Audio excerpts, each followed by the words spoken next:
మనము నేటిరే నిద్రింప ఒక వట వృక్షము ఇక్కడనే ఉన్నదని అది ఒక మునీశ్వరుని వలె ఎరిగితిని.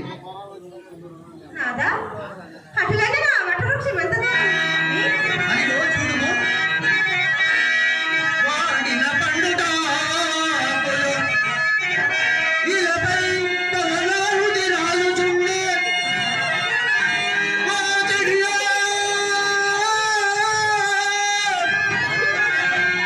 భక్తిలంబులు విచిత్రముగ తల పెందులాడు వేలాడెడి కొండలల్ల శిశువులను కల క్రింద ఊదుకొనుచు ఊయలపై విలాసముగా ఊయలలూగడి కోటి బాలము.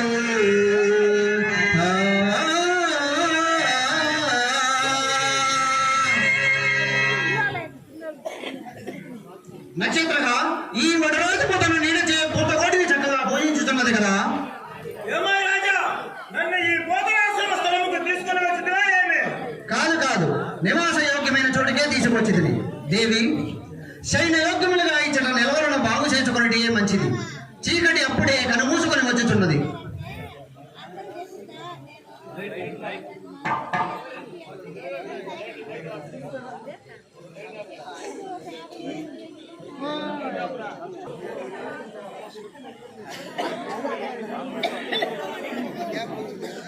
మూడు గంటలకంటే నాకు కోలాటమా కాలాన్ని మరలినట్టు బ్రహ్మాండమంతయు అంధకార వందరపై ఎంత భయంకరముగా ఉన్నది.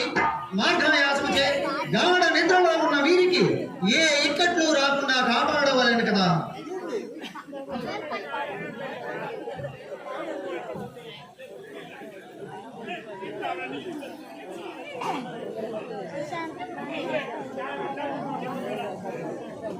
తండ్రి